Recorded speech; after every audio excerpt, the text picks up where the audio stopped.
Mis amados, quiero que en esta noche, a partir del texto de Habacuc, capítulo 3, versículo 17, que es uno de los textos que voy a tomar hoy, que dice: aunque la higuera no florezca, ni en las vides haya frutos, aunque falte el producto del olivo y los labrados no den mantenimiento, aunque las ovejas sean quitadas de la majada y no haya vacas en los corrales, con todo yo me alegraré en el Señor, me gozaré en el Dios de mi salvación. El Señor es mi fortaleza. Él me da pies como de ciervas y me hace caminar por las alturas. Quiero trabajar a partir de este texto y a partir de otros textos que utilizaré un concepto que es muy relevante en este momento. ¿Qué nos dice la teología en tiempos del COVID-19? ¿Qué nos dice la teología en tiempos de cuarentena? Y quiero arriesgarme a plantear esto, y yo sé que el concepto de teología para muchas personas suena muy odioso, y sé que a muchos la ven como de reojo y diciendo eso es un peligro, pero quiero decirle que es más peligroso que nosotros hablemos de teología sin siquiera tener en cuenta qué es sus métodos, sus caminos, sus instrumentos. ¿Por qué razón? Porque cuando usted y yo le decimos a una persona en nuestra iglesia o en este momento en nuestra casa, al vecino, confiemos en Dios porque arriba de Dios no vive nadie, ahí usted ya está haciendo teología. Ahí usted ya está expresando una enseñanza que viene desde la perspectiva divina. Y cuidado, si eso es así, imagínese a cuánto más cuando yo me atrevo a proponer un discurso, digamos, frente a una congregación o frente a unas personas que me están escuchando. ¿No cree que lo más sabio es que nosotros, por lo menos, tuviésemos en cuenta ese concepto de teología? Pero, por un lado, eso, nosotros como iglesia tenemos que plantearnos ese concepto de que la teología no está tan distante de nosotros, que la utilizamos permanentemente, que esos conceptos que usted esboza cuando predica, cuando canta, las alabanzas que trabajamos ahora más temprano, eso es un mensaje teológico. Pero ¿qué clase de mensaje es y si realmente será una teología adecuada o no? Pero por otro lado está el discurso teológico que se brinda en la academia, que es obviamente muy bonito, muy elaborado, muy profundo, pero hay como una división entre esos dos aspectos: el concepto o el discurso teológico que se maneja en la academia y el discurso teológico que se maneja en la iglesia, y parece que estuvieran divorciados los dos. A mí me encanta la teología, gracias al Señor, me gusta, pero yo estoy firmemente comprometido en que esos dos discursos de ninguna manera pueden seguir divorciados, sino que tiene que haber un matrimonio, una fusión entre ellos dos, entre el discurso teológico académico y el discurso teológico eclesiológico, es decir, el que se propone en las iglesias. Y para intentar precisamente perfeccionar este que se da desde la teología, desde la iglesia, que perfeccione al académico y que el académico perfeccione al teológico. Que no sea una teología de lo que llamamos en la academia una teología del balcón, sino que sea una teología del camino, pero que sea un camino adecuado, una adecuada ortodoxia, una adecuada ortopraxis. Por eso yo en este momento me arriesgo, es un riesgo que tomo, porque esto es una prédica normal o un discurso normal que se da a una iglesia un día entre semana. Se lo estoy dando a una iglesia o se lo voy a dar a una iglesia, pero quiero también plantear cosas que se plantean en la academia. Obviamente no puedo hacerlo con el rigor académico porque los que están, me van a escuchar acá, muchos de ellos no estudian teología. Pero por otro lado, no puedo tampoco sacrificar tantos conceptos que se plantean allá con el concepto de que no, es que la gente de la iglesia poco entiende esos conceptos, no, eso no se lo digamos a ellos, no, yo reitero, estoy firmemente comprometido con que esos dos discursos deben acercarse el uno al otro. Así es de que yo le pido, por favor, al teólogo de academia sea un poco laxo en este momento a la hora de evaluar este discurso, y por el otro lado, al cristiano de base, que eleve un poco su pensamiento, su entendimiento, y vamos a fusionar este asunto. ¿Por qué? porque definitivamente estamos en un momento bastante álgido de la historia del mundo. Muy pocas veces nosotros nos habíamos enfrentado a esta circunstancia que nos estamos enfrentando en este momento. Y en este momento, la teología tiene que decirle algo al ser humano. La teología tiene que decirle algo a esa persona, a ese vecino que viene, ¿correcto? Deseoso de que alguien le dé una palabra de ánimo y de fortaleza. Pero por otro lado también a ese que quiere leer algo en la academia.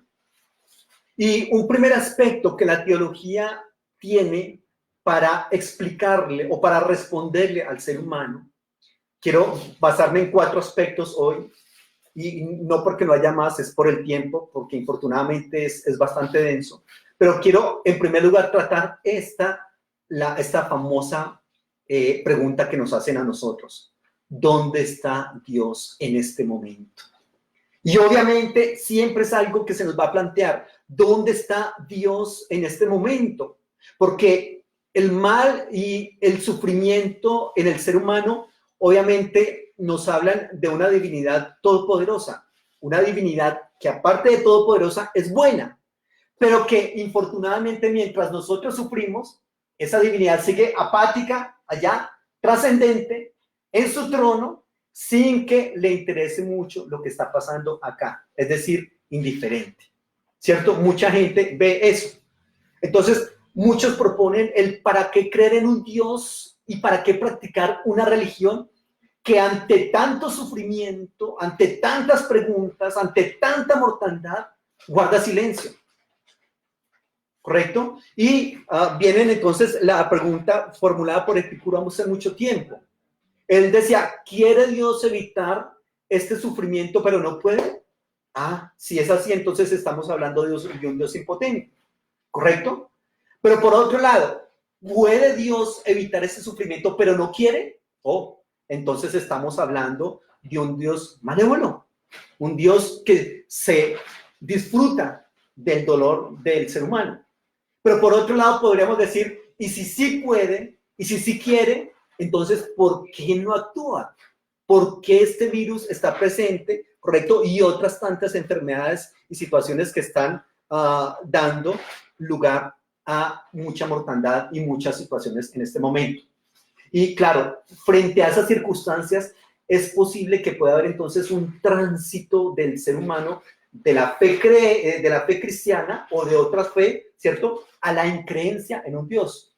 Hay un teólogo, un pastor al que aprecio mucho, me gusta mucho leerlo, Bart Ehrman, pero él empezó siendo un cristiano y terminó siendo un pastor, pero por esa incapacidad de no entender el Dios bueno y un mal en el mundo, entonces hubo un tránsito de la fe cristiana a la increencia, a volverse ateo. ¿Por qué? Por no soportar esa contradicción que hay entre el Dios omnipotente, el Dios bueno, pero por otro lado la existencia de un mal en general. ¿Qué pasa? ¿Cómo fusionamos eso ahí? Y evidentemente no es tan sencillo, ¿correcto?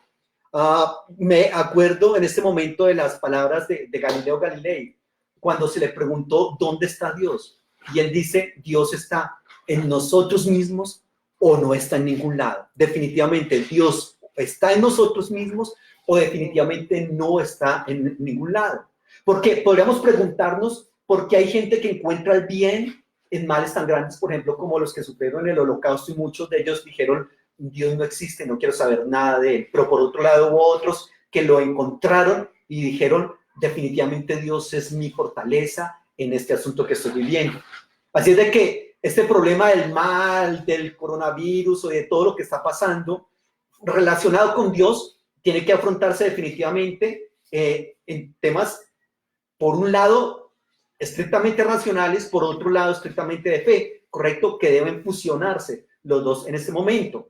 En cuanto a lo estrictamente racional, tenemos que decir que definitivamente no es solamente del cristianismo. A eso es a lo que me refiero cuando hablo de racional, porque no es solamente el cristianismo el que está siendo afectado. Es decir, este COVID-19 está afectando a creyentes, ateos, agnósticos, a los pobres, a los ricos, etcétera, a todo el mundo, ¿cierto? Entonces, eso de intentar dar una explicación racional al asunto, reitero, hasta cierto punto. ¿Por qué? Porque de todas maneras el asunto racional de dónde está Dios y cómo es que actúa, o si actúa o no actúa, y si no actúa, ¿por qué no actúa? De todas maneras tenemos que entender que nos supera a nosotros. Es decir, nosotros no tenemos una explicación racional que satisfaga, ¿correcto? No se puede exculpar a Dios de lo que está pasando de ninguna manera, porque cuando se intenta exculpar a Dios, se acaba favoreciendo entonces un imaginario o una realidad para algunos de un ser malvado, ¿correcto? A costa del sacrificio de muchas personas. Entonces se le dice, no, definitivamente es que hay un ser malvado y eso no tiene nada que ver con Dios. Entonces, realmente nosotros a esa pregunta frente a dónde está Dios en este momento, tenemos que decir que lo más sensato es, por un lado, reconocer que el cristianismo no tiene una respuesta racional a este problema. Podemos intentar muchas cosas y podemos intentar muchas respuestas, pero definitivamente hay algo que se va, que se sale y que va más allá de nosotros, ¿cierto? Por ejemplo, este texto que leí al iniciar es el ejemplo de Habacuc. Habacuc está por allá, según algunos estudiosos, está más o menos por allá en la época del 720, 700 más o menos, antes de Cristo. En ese momento está el imperio asirio en pleno auge. Y entonces esta profecía de Habacuc se constituye en un diálogo con Dios, en la cual el profeta le pregunta muchas cosas a Dios y Dios le responde. Esa respuesta suscita nuevas preguntas que el profeta se las hace y Dios vuelve y le responde. Y aquí, en uno de estos aspectos, en el capítulo 1, entonces Habacuc le dice, Señor, eres muy limpio de ojos y no puedes ver lo que está pasando. Mira cómo este imperio que se está levantando es un imperio que se levanta sobre el pillaje, sobre el asesinato, sobre el terror, sobre la muerte, sobre una cantidad de situaciones, Señor, y tú no ves las cosas. La respuesta del Señor a Habacuc es, un momento, yo sí estoy viendo. Yo estoy viendo. ¿Y sabe qué le digo a Habacuc? No solamente estoy viendo, voy a actuar. Y Habacuc se pone feliz y dice, ¿cómo así? ¿Vas a actuar espectacular? ¿Y cómo vas a hacer? Yo voy a levantar otro imperio que los va a venir y los va a destruir a ellos. Uy, impresionante. Pero resulta que ese otro imperio que iba a levantar es el imperio que conocemos como el imperio neobabilónico, que se levanta más o menos entre el 612 hasta el 538. Entonces Habacuc dice en ese momento, pero un momento, lo que pasa es que los del imperio babilónico son mucho más sanguinarios que estos. Son mucho más ladrones, son mucho más pillos, son mucho más crueles y más esclavistas que estos otros. Y el Señor le dice, tranquilo, porque de todas maneras yo a ellos también los voy a destruir. ¿Correcto? Entonces, hay una situación que se plantea acá. Y es importante que el Señor le dice, en el capítulo 2, versículo 2 de Habacuc, Jehová me respondió y dijo, escribe la visión y grábala en tablas para que pueda leerse de corrido.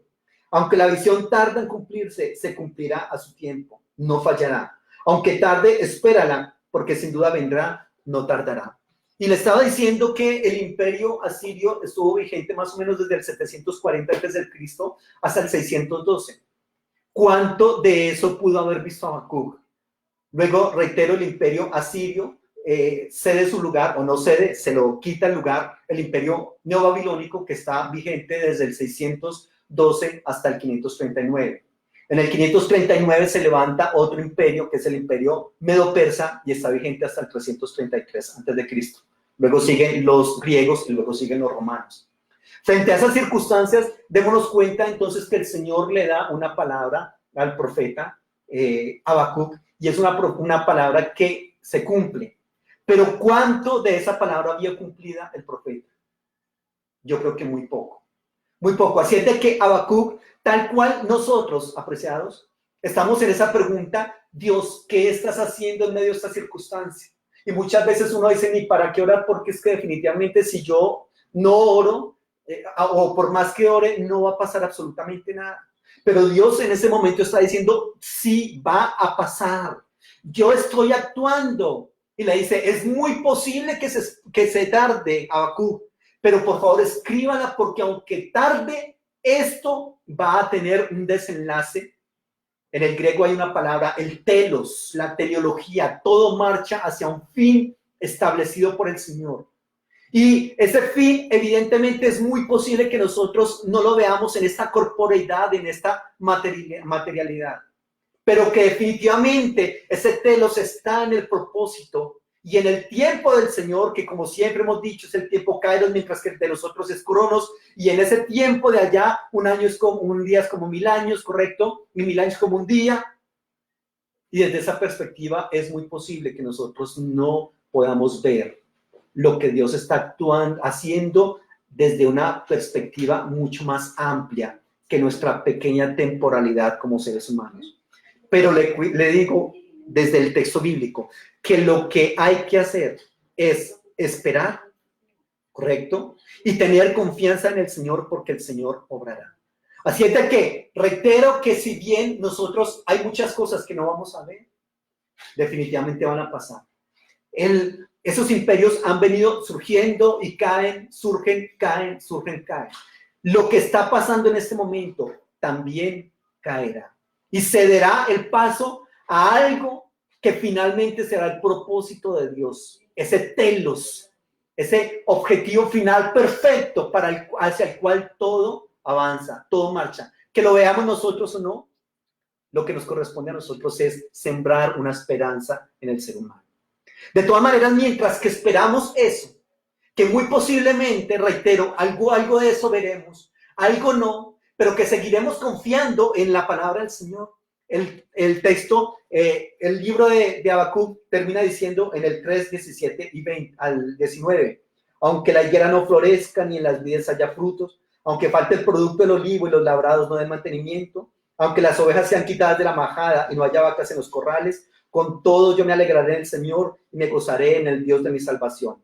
El Señor es mi fortaleza, el que me da a mis pies como de sierva y me hace caminar en las alturas. Ante todo eso, lo que nos corresponde a nosotros en este tiempo es adorar al Señor. Aunque todo esté en contra nuestra, aunque no podamos ver nuestros proyectos funcionando, caminando, sino que al contrario, como que todo se ha perdido, como que no hay absolutamente nada, ahí tenemos que alabar el nombre de nuestro Señor. Pero como le comentaba cuando se le preguntó a Galileo Galilei, ¿dónde está Dios? Y él responde, ¿está en nosotros o no está en ningún lado? Estas palabras me hacen acordar de Hechos, capítulo 17, versículo 28. Mire lo que dice este texto bien interesante. Hechos, capítulo 17, versículo 28. Porque en él vivimos, nos movemos y somos, como algunos de vuestros propios poetas también han dicho, porque linaje suyo somos. Ese poeta al que se refería acá el escritor de Hechos es el poeta Arato, del siglo III antes de Cristo, que fue el que propuso esta palabra, porque linaje suyo somos. Pero mire lo que dice ese texto, la primera parte, porque en él vivimos, nos movemos y somos. Les estaba diciendo que dónde está Dios en ese momento y les estaba diciendo que eso hay que explicarlo, intentar explicarlo desde una perspectiva intelectual, correcto, pero que tenemos que entender también que no tenemos toda la respuesta a ese asunto. Que Habacuc nos da algo de esa respuesta, correcto, pero que les decía que se debe tratar desde una perspectiva intelectual. Pero intelectual no es solamente tratar de explicar eso que es trascendente, que nos trasciende a nosotros. Intelectualmente también tiene que ver que es aquí con lo que nosotros podemos hacer en el aquí y en el ahora. ¿Dónde está Dios? ¿En nosotros o no está en ningún lado? Dios se busca fuera de los templos. Los templos en este momento, los lugares de reunión están cerrados en este momento, pero la iglesia avanza, la iglesia crece, la gente sigue confiando en Dios y se ha volcado a una palabra, a alguien que le diga algo en medio de esta desesperanza.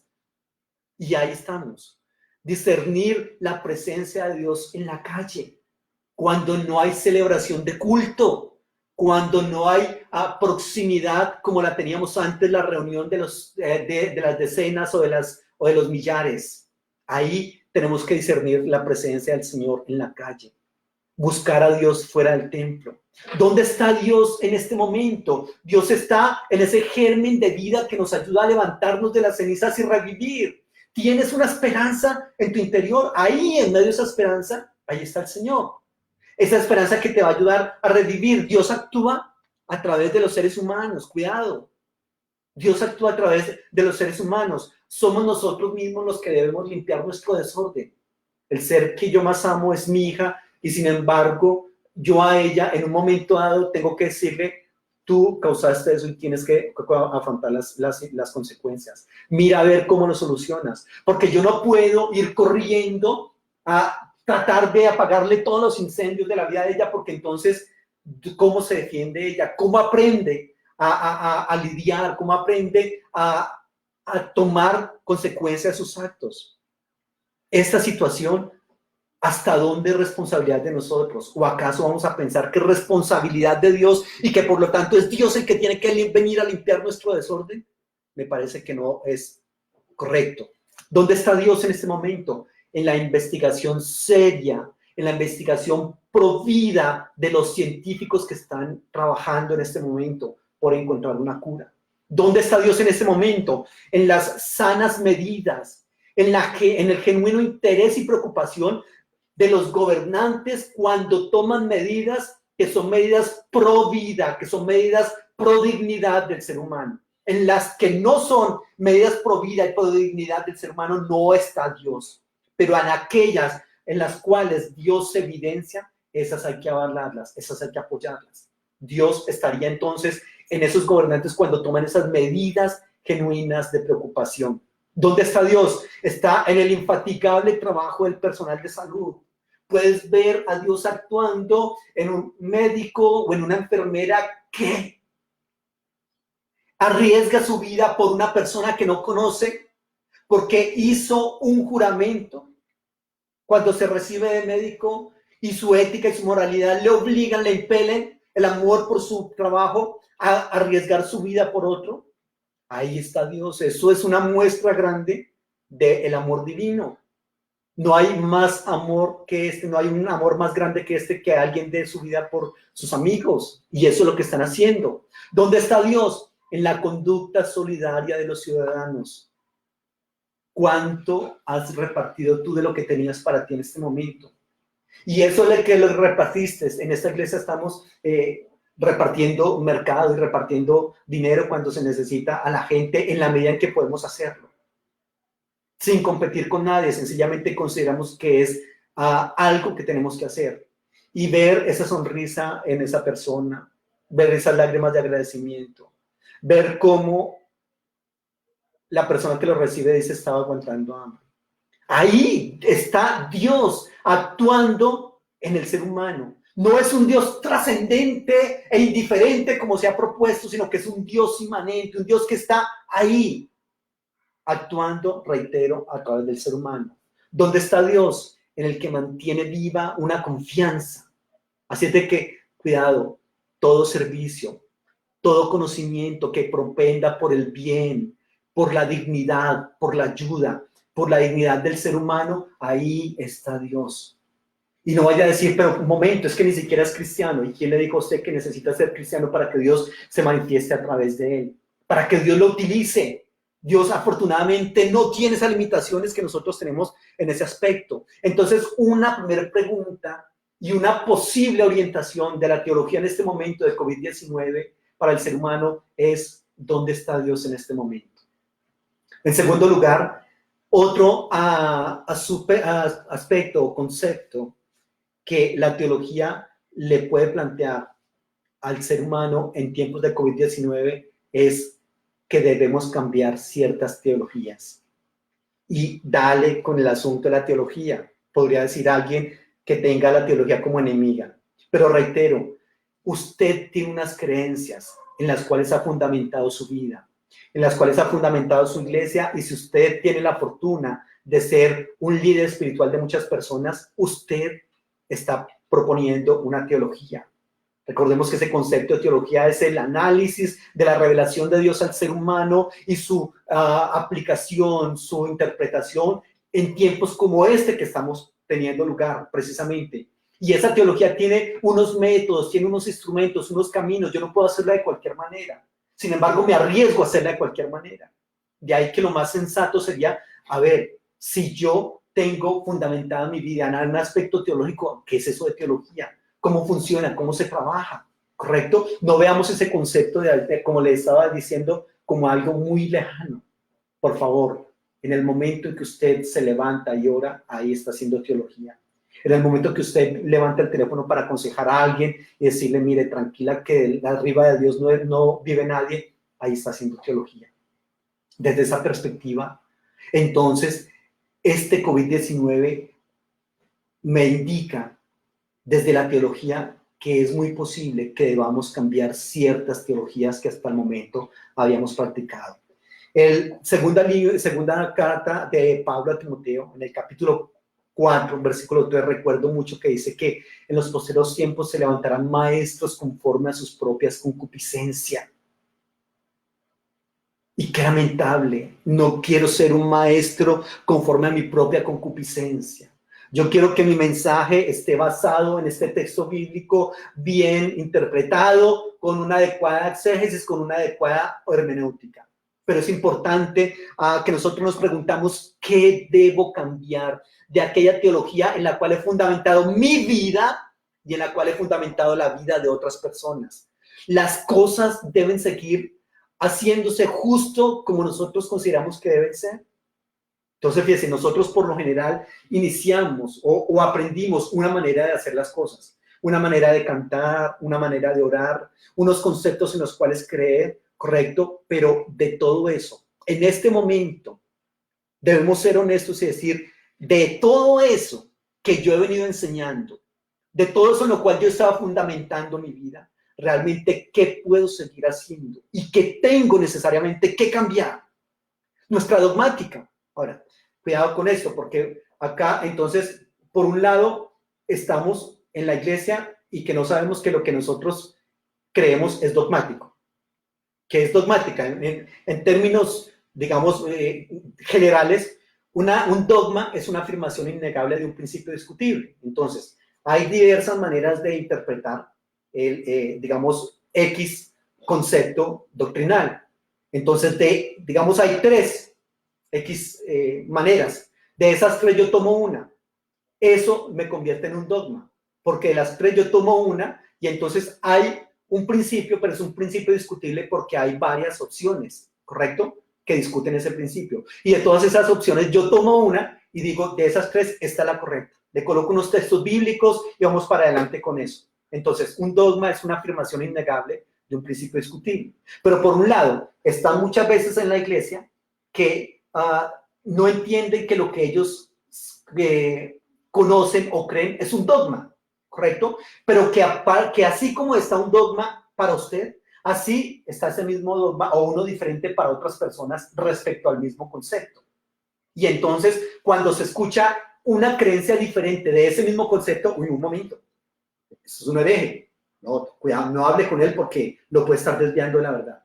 Y por otro lado están los de la academia que critican mucho el dogma de los que están acá. Perdóneme, yo le digo a los que están en la academia, a los que están estudiando teología, y es que lo que usted cree no es dogma. Claro que sí, también es dogmático. Lo que usted cree también es un dogma. ¿Qué pasa con este asunto? Lo que yo tengo que entender es que mi creencia es un dogma y que hay otros dogmas correctos diferentes y que por lo tanto eso lo que hacen es constituir una creencia un tanto diferente, ligeramente o profundamente diferente a la mía, pero que no me pueda o no me tenga que dividir de esa persona, que no me tenga que separar y alejar y mirarlo con tremenda sospecha diciendo, terrible, este tipo o esta persona es tremendamente hereje y es un peligro y yo ni siquiera le voy a decir que es un hermano. Cuidado con eso. ¿Qué me dice la teología en este momento de COVID-19? Que es muy posible que muchas de las teologías, de las creencias, de los dogmas que yo tenía, es muy posible que tengan que ser cambiados. Reitero, de lo que usted enseñaba, de lo que usted predicaba, ¿qué rescata en este tiempo? ¿Con qué se queda y con qué no? De las fortalezas que usted tenía en su vida, de las fortalezas que usted tenía en su ministerio, ¿qué puede rescatar en este momento? Y sobre todo para lo que vendrá después. ¿Vamos a retomar cuando todo esto termine el mismo discurso? ¿O quizá lo vamos a cambiar pero temporalmente mientras que se nos olvida y volvemos a lo mismo?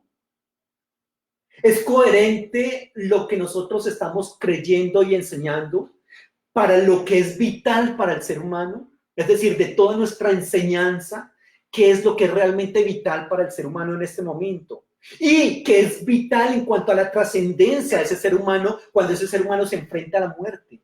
¿Qué es vital de todo eso que nosotros estamos enseñando? Yo creo que tenemos que preguntarnos eso. ¿Es trascendental lo que yo enseño? ¿Realmente lo es? Yo tengo que decirle, nosotros tenemos que enseñarnos a nosotros mismos y enseñarle a la gente que está bajo nuestro cuidado que la fe no es un antídoto mágico. No es un antídoto que podemos nosotros sacar en este momento y listo, como que todo se soluciona por la fe. La fe no es un antídoto mágico que nosotros podemos sacar de todo este asunto. Es decir, nuestra fe, mi fe, está definitivamente blindada contra esto del coronavirus. Qué pena decirle, no sea mentiroso. No sea mentiroso porque nosotros tenemos que entender que aunque nosotros tenemos fe, pues obviamente hay muchísimas circunstancias que tenemos que plantearnos. La fe, por ejemplo, nos sirve para decir gracias a Dios estamos vivos, otros ya murieron. La fe nos puede decir que nosotros gozamos de buena salud, que estamos disfrutando de aquellos con los que convivimos, ¿cierto? Pero la fe debemos entender que convive con preguntas y con miedos. La fe no, Dios no quiere que nosotros vivamos nuestra fe allá en un arcano o en un gueto, en una burbuja en la cual nosotros no podemos hacer absolutamente nada porque esa fe es perfecta y esa fe no es afectada por nuestra realidad. No, cuidado. Si tu fe no está siendo afectada por la realidad, me parece que no es una fe genuina. Es muy posible que sea una fe prestada y eso es bastante delicado. La fe necesariamente tiene que convivir con las preguntas y con los miedos que nos están asaltando en este momento. Es normal sentir miedo en medio de la fe. Es normal sentir fe en medio del miedo. Y tenemos que entender que debemos aprender a vivir con esperanza frente a la amenaza. Hay una amenaza latente. ¿Cuándo se va a ir? No sabemos. Pero muy seguramente va a demorar un poquitico de tiempo. No sé. Pero tenemos que aprender a vivir con esperanza frente a esa amenaza. Así que la fe no va a evitar que nosotros tengamos temor por lo que sabemos, cuidado, y más aún por lo que ignoramos, por lo que desconocemos, que es mucho más de lo poquito que nosotros conocemos. Pero definitivamente es muy posible que ese desconocimiento, reitero, por lo que sabemos y por lo que ignoramos, nos lleve al temor. La fe no nos puede llevar a nosotros a desconocer la realidad. Reitero, si usted está desconociendo la realidad porque su fe es mucho más amplia que la realidad, me parece que no está entendiendo este asunto. Muchos están quebrando en sus trabajos y muchos lo harán. Es posible que la enfermedad toque nuestra puerta. Es posible que la muerte toque nuestra familia. ¿Y cómo actúa la fe ahí?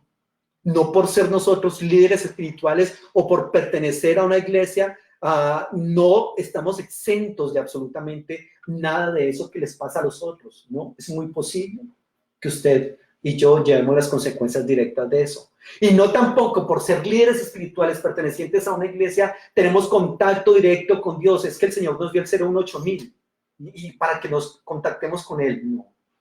Es muy posible que a Dios, o por lo menos me pasa a mí, que muchas veces se me pierde, que muchas veces miro por todo lado y digo, Señor, ¿dónde estás? Señor, ¿dónde estás en medio de esta circunstancia? Señor, ¿no ves que estoy ya casi que me reviento con lo que está teniendo lugar?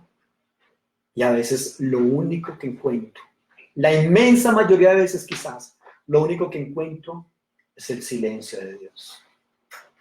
La fe, la teología me tienen que orientar, me tienen que mostrar, enseñar algo al respecto. La fe me tiene que decir, y mi doctrina, mi enseñanza, que el coronavirus no es un castigo de Dios, por favor.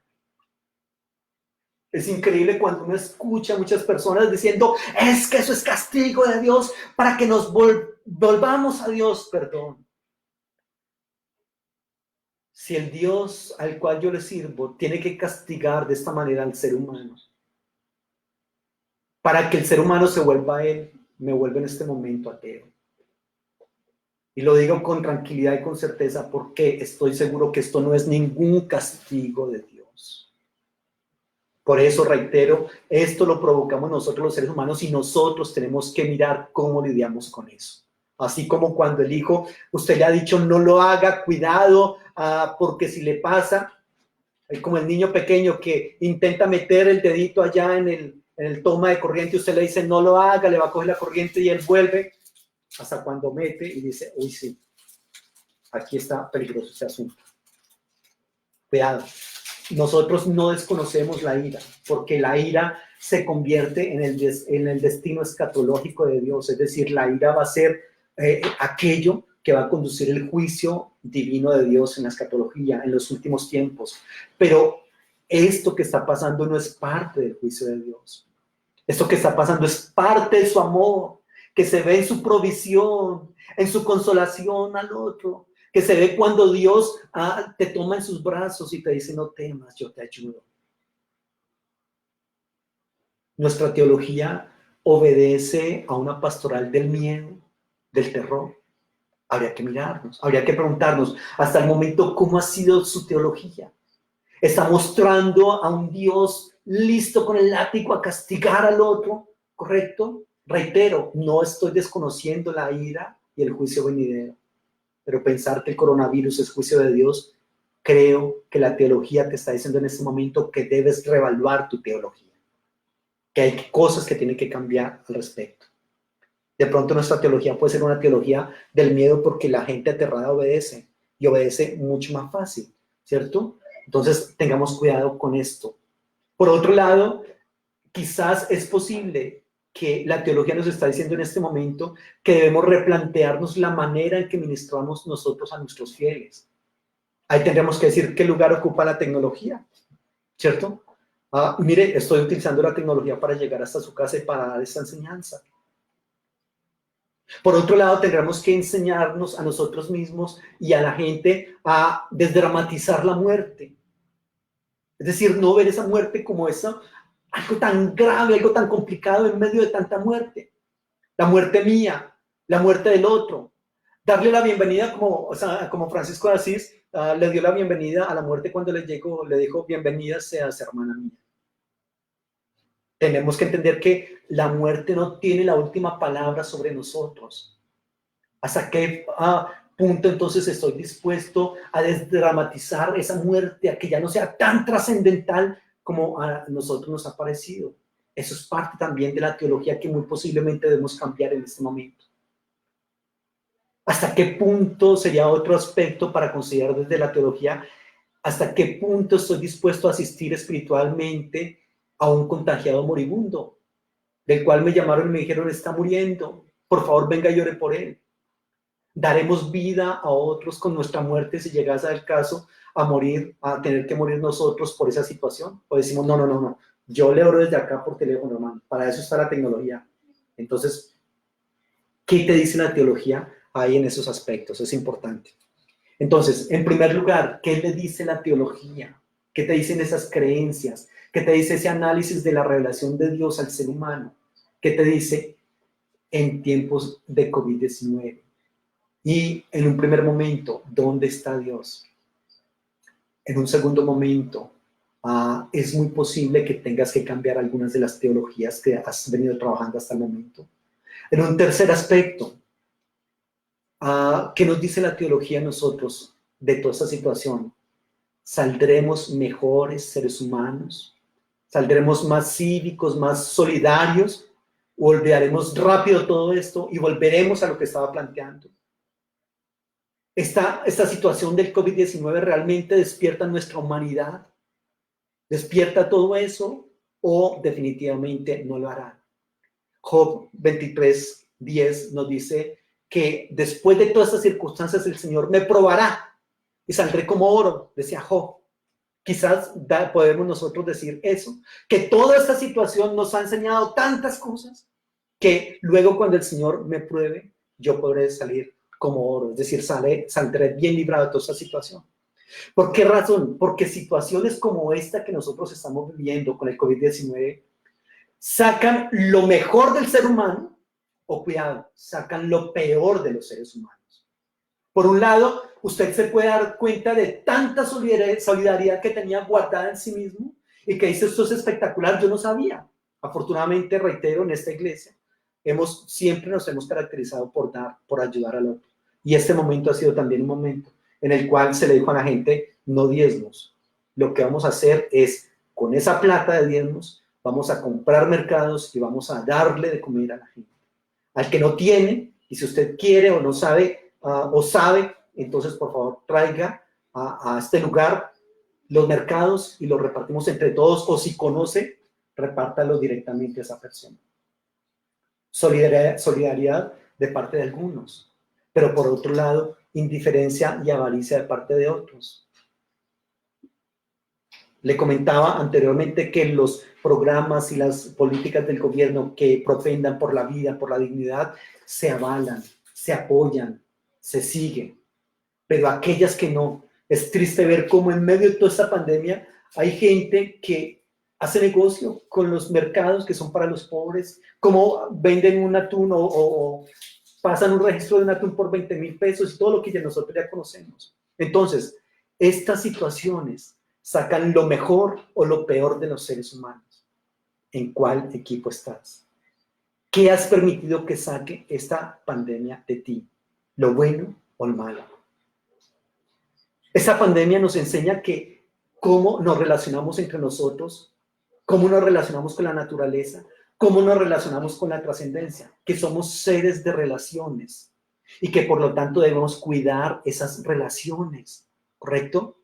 Debemos resituarnos frente a nuestras posesiones, frente a proyectos, frente a seguridades. Eso nos dice la teología a nosotros hoy. ¿Cuáles son tus posesiones y cuáles de esas posesiones te sirven hoy y son vitales para ti? ¿Qué proyectos tenías en tu vida y cuáles de esos proyectos puedes decir en este momento como que realmente me parece que no son los más adecuados?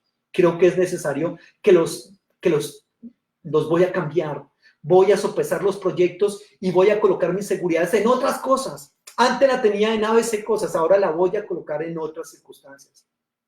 Tenemos nosotros que aprender a incorporar las frustraciones, las negatividades, ¿correcto? Que son propias, que son inevitables, porque somos criaturas, somos seres creados. Y esas frustraciones y negatividades son parte normal de nuestra vida. Entonces, le estoy hablando de un tercer aspecto, es cuáles de las circunstancias que nosotros estamos viviendo en este momento y cuando esto termine, ¿cómo vamos a salir de nosotros? ¿Cómo vamos a salir? ¿Cómo? ¿Con qué principios? ¿Con qué cualidades? ¿Con qué ética? ¿Con qué moralidad? ¿Qué es lo que cuenta verdaderamente? En este momento nosotros nos hemos dado cuenta de muchas cosas y nos hemos dado cuenta de lo que realmente cuenta o no, qué es lo importante o no, qué es lo vital o no, qué es lo trascendental o no. La vida, lo material, el individualismo, la solidaridad. ¿Qué es lo importante? La explotación de la naturaleza, la explotación del ser humano. Usted de pronto quiere vivir mejor y usted dice, yo quiero luchar por vivir mejor. ¿Y qué es vivir mejor? Todo este tiempo le ha enseñado algo acerca de lo que es vivir mejor, acerca de lo que es la vida, de lo que es lo material, de si eres una persona estrictamente individualista o de si eres más bien solidario, si eres una persona de aquellos que explotan al ser humano y a la naturaleza o de los que más bien intentan preservarlo y dignificarlo. ¿Ha servido en este momento de algo la acumulación de armas de destrucción masiva? ¿Ha servido de algo? ¿Ha servido de algo toda esta ingeniería espacial y toda esta ingeniería armamentística? ¿De qué ha servido? Que esto nos enseñe a cada uno de nosotros a entender realmente qué es lo que importa y qué es lo que yo debo perseguir, cuál debe ser mi objetivo de vida. La acumulación de petróleo, ¿cuánto vale el petróleo en este momento? Y sin embargo es una industria que ha movido y que ha manejado la economía y la vida de los seres humanos como ha querido. ¿Cuánto vale el petróleo en este momento? Entonces, ¿qué tan importante es? ¿Qué es lo importante? ¿Qué es lo vital? ¿Qué es lo urgente? ¿Qué es lo trascendental? ¿Debemos continuar nosotros con nuestro estilo de vida consumista? Eso nos lo dice la teología. Si debemos continuar con eso o no. Seguiremos acumulando riquezas ilimitadas a costa de millones que se están empobreciendo y que se están volviendo miserables permanentemente. Seguiré siendo esclavo de una empresa, seguiré siendo esclavo de un trabajo. O definitivamente este COVID-19 sacará cosas que yo no sabía que estaban ahí y que no me había enterado de lo importante que eran y que ahora me doy cuenta de que le estaba dando importancia a cosas que realmente no la tenían, pero que ahora necesito reevaluar esos proyectos, reevaluar esos objetivos de vida. Lo que sí es cierto es que nosotros debemos decir con Albert Einstein, curiosamente decía, la visión de mundo que creó la crisis, cuidado con esto, la visión de mundo que creó la crisis no puede ser la misma que nos saque de la crisis. Hay una crisis. ¿Y qué fue lo que nos llevó a nosotros a esta crisis? ¿Qué nos trajo hasta acá? No puede ser esa misma visión la que nos saque de la crisis. Tiene que revertir ese proceso. Tenemos forzosamente que cambiar esas situaciones. Entonces, para mí y para ti, todo va a ser como antes, con la misma lógica consumista, con la misma lógica especulativa, incluso con más furia, porque de pronto puede decir a alguien, bueno, muchachos, perdí unos cuantos millones en esta cuarentena, entonces de ahora en adelante vamos con más furia a practicar ese neocapitalismo para que necesito recuperar lo que perdí. O sencillamente esto nos va a servir este freno en seco, nos va a servir para decir, creo que estaba yendo por el camino equivocado. Creo que no es adecuado lo que estaba haciendo. Recordemos algunos aspectos prácticos en esta parte. Nosotros somos seres de relación. Nosotros no podemos ser islas sueltas. Debemos tender puentes por todos lados y tenemos que entender que hay una responsabilidad colectiva. Todos dependemos los unos de los otros. Yo soy yo a través de ti. Yo me conozco a mí mismo en la medida en que te conozco a ti. ¿Se acuerda del concepto de Ubuntu para los africanos? Yo soy a través de ti. El individualismo es el alma del capitalismo, pero ese individualismo capitalista es falso, es inhumano. Este virus nos lo enseña bien. Mi salud depende de la salud del otro. ¿Se ha dado cuenta usted? Mi salud depende de la salud del otro. Nosotros somos mutuamente dependientes los unos de los otros. Eso es solidaridad. Yo existo si él existe. Él existe si yo existo. Cuidado, nosotros somos seres de cuidado. Desde nuestra concepción, a lo largo de nuestra vida, y sin cuidado nosotros no podemos vivir. Por eso entonces yo tengo que cuidarme a mí, cuidar al otro, cuidar la naturaleza, cuidarla de terremotos, de inundaciones, de sequías, que infortunadamente nosotros en gran medida lo hemos causado.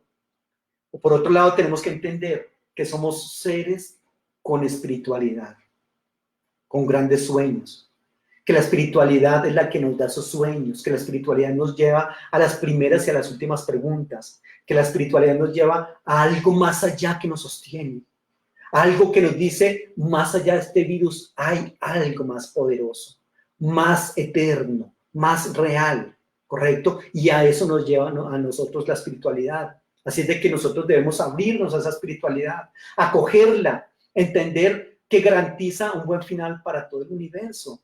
Y por lo tanto, entonces, ¿por qué no ir un poco más a favor de la espiritualidad? Cuidado. Por eso es que nosotros tenemos que, en este momento, para no salir de esto y seguir siendo los mismos, debemos tomar tiempo y revisar nuestra vida. ¿Cómo ha sido hasta ahora? ¿De qué lado estoy? ¿Estoy del lado de los que ayudan, del que tiene una palabra de consuelo, del que motiva o del que explota y subyuga y esclaviza? ¿Cuál es mi opción fundamental? ¿Ser feliz sea como sea? ¿Acumular bienes materiales a costa de lo que sea? ¿Tener un estatus social y no hay otra situación más importante y yo, ese estatus social, tengo que conseguirlo como sea? ¿O por el otro lado, ser comprensivo, estar dispuesto a ayudar, apoyar a quienes están peores que yo? Bueno, son preguntas que tenemos que hacerlo si no queremos que esto realmente vuelva a ser como estaba antes. ¿Puedo tolerar los límites de los demás? ¿Puedo considerar y tolerar a los que son aburridos? ¿Puedo controlarme para no responder las tonterías de las que me entero, de esos que proponen en Facebook y en otras redes sociales? Y yo digo, ¿qué torpe es o puedo tolerar eso? ¿Puedo callarme cuando no debo responder o responder cuando debo hacerlo? ¿Puedo realmente perdonar y pasar una página para no terminar siendo rehén de resentimientos? Todo eso tengo que entenderlo. ¿Para qué? Para que no salgamos tal cual como entramos en este COVID-19. Y por último, reitero, no porque no haya más preguntas o más aportes de la teología en este momento, sino porque el tiempo se nos acaba. Por último, tenemos que decir que la teología nos dice que nosotros nos creemos invencibles, pero que realmente somos muy frágiles, y que nos creíamos muy sabios, pero que realmente somos muy, muy ignorantes. Permítame, le leo el Salmo 39, versículo 4. Es un texto muy interesante.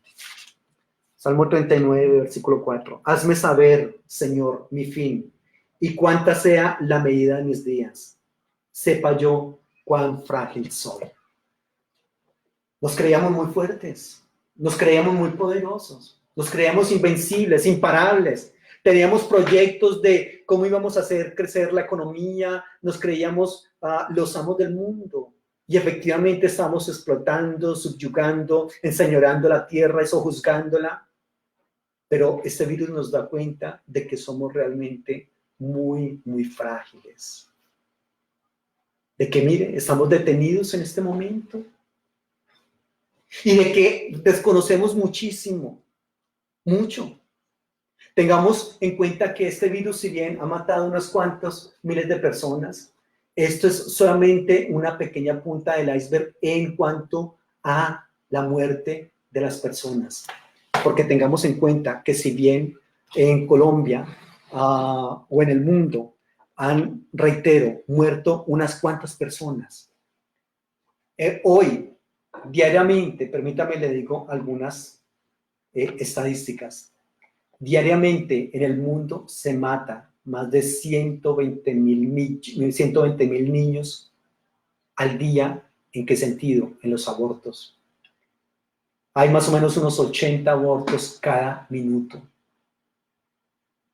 Cada minuto. Yo sé que hay grupos que están trabajando a favor del aborto y diciendo no son seres humanos, no han nacido, en fin, pero la verdad es que el aborto no está bien. 120,000 niños cada día son abortados en el mundo. En el mundo, hoy, en el mundo, ¿sabes cuántas personas murieron de problemas del corazón? Aproximadamente 50,000 personas hoy en el mundo murieron de problemas del corazón. ¿Sabes cuántos murieron de cáncer hoy en el mundo? Más o menos unos 25,000 personas en el mundo murieron hoy de cáncer. ¿Sabe cuántos niños murieron? Porque por lo general son niños. Los que mueren de hambre en el mundo hoy murieron 8,000 niños de hambre en el mundo. ¿Sabe cuántos murieron hoy por aspectos como la guerra en el mundo? Murieron más o menos 2,000 personas. Murieron en el mundo por la guerra. Y murieron más o menos unas 1,200 personas de sobredosis de droga. Y murieron más o menos unas 2,000 personas porque se suicidaron. Fíjense, ¿cuántos murieron hoy por COVID-19? Este COVID-19, si bien nos tiene en cuarentena, obviamente nosotros no podemos darnos el lujo de adicionarle a toda esta cantidad de muertes que hay. Solamente le dije algunas. Por malaria mueren más o menos 1,500 personas diarias. Y el COVID está lejos de esas cifras. Pero no significa entonces que nos demos el lujo de colocar un renglón más a la mortandad. No, tenemos que ser cuidadosos. Porque este COVID-19, la teología nos dice que nos ha mostrado que somos muy frágiles, que somos muy vulnerables, que no somos súper poderosos como nos creíamos. Y que somos muy ignorantes porque si bien seguimos matando a nuestros niños en el vientre, ¿qué sabiduría hay ahí? Porque si bien los médicos nos dicen que debemos cuidarnos y que no debemos esforzar nuestro corazón y que no debemos consumir ciertos alimentos porque nos van a matar y aún siguen muriendo 50.000 personas hoy del corazón. Que no somos tan sabios porque no hemos podido encontrar la cura del cáncer o si la encontramos, eso está vetado. Que nos creemos muy brillantes y muy inteligentes, pero sin embargo hoy murieron 8.000 niños de hambre. Cuando este planeta sí produce la cantidad de alimento que se necesita para alimentar a todo el mundo. Pero se queman en Occidente montañas de alimentos para mantener los precios elevados. ¿Qué tan fuertes somos? ¿Qué tan sabios somos? La teología nos hace ver aspectos como eso. Hay mucho para decirle. Y usted y yo somos los encargados de llevar esos mensajes. Entonces, 4 aspectos que le dice la teología hoy al mundo en tiempos de COVID-19. Primero, ¿dónde está Dios? Y la teología intenta responder algo de lo que le dije. Segundo, ¿se acuerda cuáles fueron los aspectos que le mencioné? Tenemos que tener muy en cuenta todos esos asuntos. Debemos cambiar algunos aspectos de nuestra teología. En tercer lugar, vamos a salir igual que como entramos a este COVID-19. En cuarto lugar, no somos tan superpoderosos ni tan brillantes como pensamos que eran. Somos más bien frágiles e ignorantes. Que el Señor nos ayude, mis amados hermanos, a llevar adelante esta cuarentena con sabiduría y que podamos pasar al otro lado, ya siendo personas diferentes, aprendiendo muchas lecciones a partir de todo esto.